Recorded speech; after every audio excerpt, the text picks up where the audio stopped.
Hello, welcome to my channel. My name's Amanda and I love crafting, shopping, decor and makeovers. Thanks for tuning in.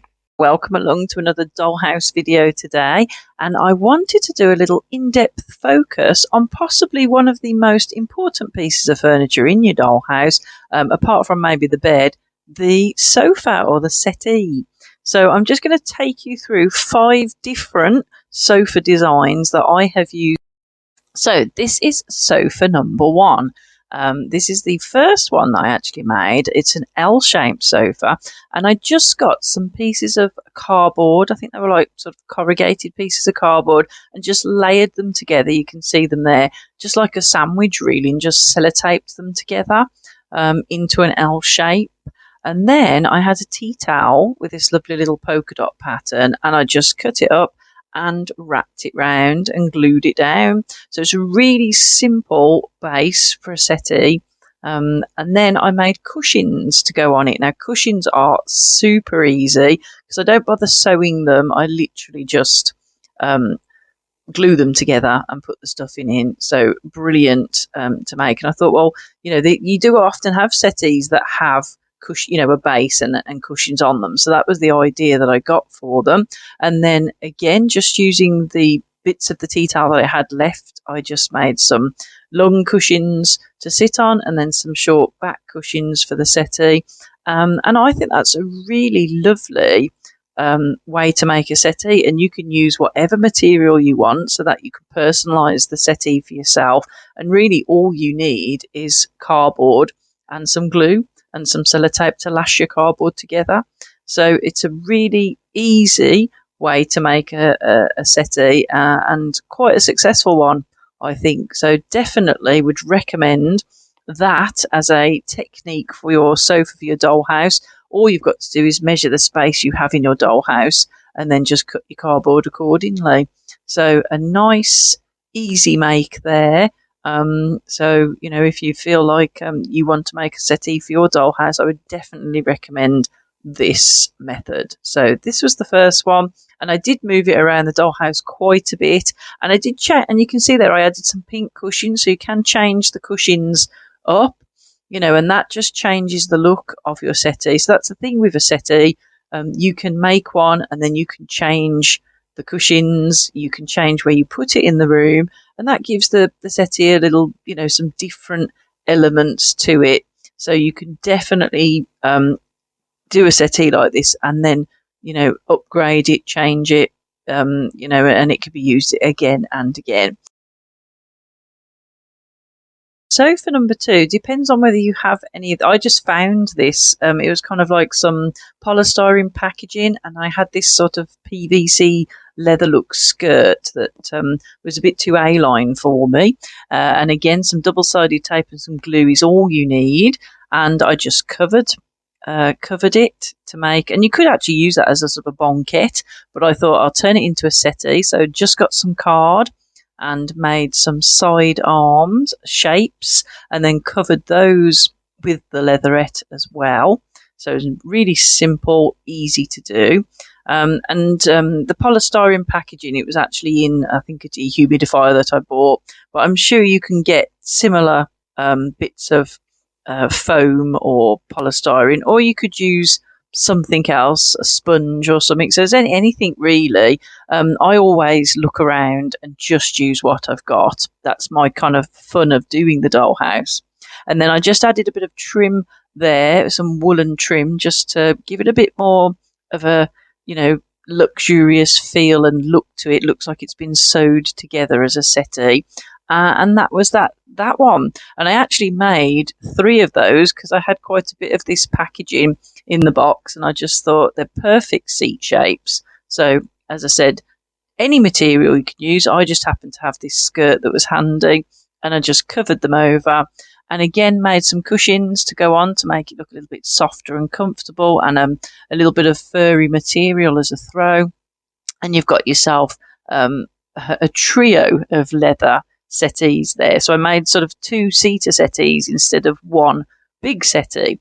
And again, depending on the room in your dollhouse, you know, you could just make one of these or a couple, or you could even do it slightly narrower and make yourself a chair. On to sofa number 3. So again, another item of clothing, a jumper this time, and more cardboard. I find cardboard is the easiest base for a settee. So I just got a couple of cardboard boxes that had candles in and then rearranged them to make a settee shape.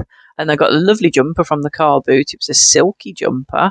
So that was brilliant. Then I built up the settee from the inside with some paper, some rolled up tubes for the arms, and then some little boxes just to create a sort of bit more in-depth to it. And then again made some super simple cushions. And I wanted this to be like a really high-backed settee, so this was a different style. And then I also put some little beads on the bottom as feet. So that was definitely a different style.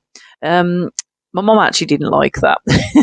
So I didn't have them for very long. And to be honest, I think maybe they might work better as a chair, like a high-backed chair, perhaps not as settees, but it was worth a try anyway, and some people might like them. So it's definitely an idea that you could try out. And even if you didn't go so high, still the same technique with the cardboard would work. To sofa number 4, again another cardboard idea, but I used a cardboard box this time, so it had nice sort of sturdy sides, which created a good base for it. And then I opened it out, and it already had the sides to it. I decided to make this sofa a bit cozier, so I used some stuffing, and this was the skirt that I used for sofa number 3, but I used the other side of it. So it's sort of like a suede grey colour.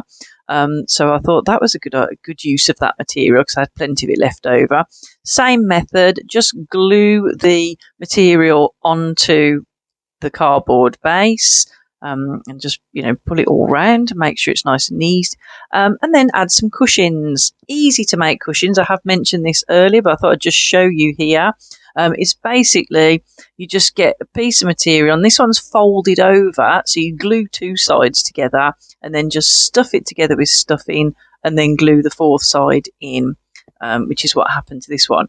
The alternative is if you cut 2 pieces of material, you just glue the 3 sides and then stuff it and then end with the 4th side gluing. So simple. I did use super glue, but you could use all sorts of different fabric glues.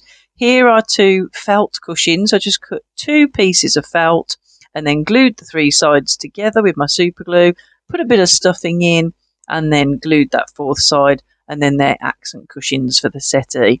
So you couldn't have any simpler way to make cushions, and they do make a difference to your settee. And then you can see there's some drawing pins I just added to that settee for feet, similar to the one before, but I thought a little bit more discreet on the feet. And then another lovely throw to make it look cozy. And this one was also similar to the last settee, and it's quite high backed. And again, guess what? My mum didn't like it, but I easily fixed that problem because I just took the feet off and turned the settee on its side. So now it's a low backed, long line settee. So that was easy to solve.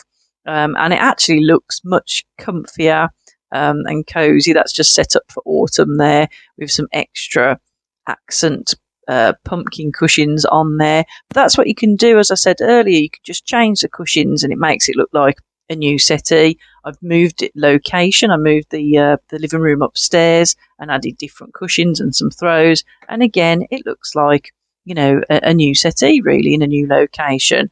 But as always with settees, you do like to change them, especially when you do another renovation. So here is sofa number 5.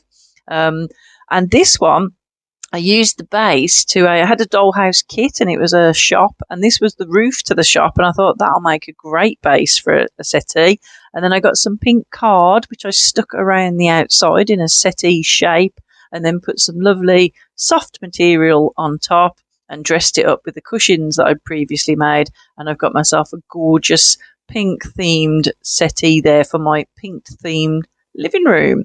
So that was a kind of an easy one to make, although as I say, I had the base that I'd made for a Dollhouse kit, but I love to use things that I have and reuse and recycle, so that was perfect for me. But as you saw with sofa 1, you could still get an L-shaped settee by using cardboard, so it is easily achieved.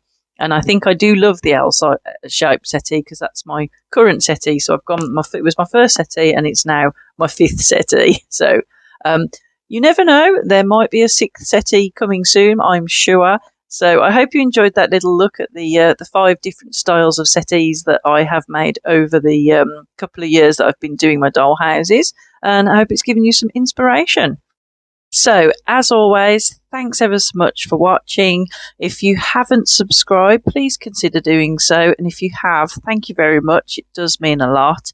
Please give me a thumbs up, turn on notifications, drop me a comment, because I do love to hear from you. So, until next time, take care. Bye-bye.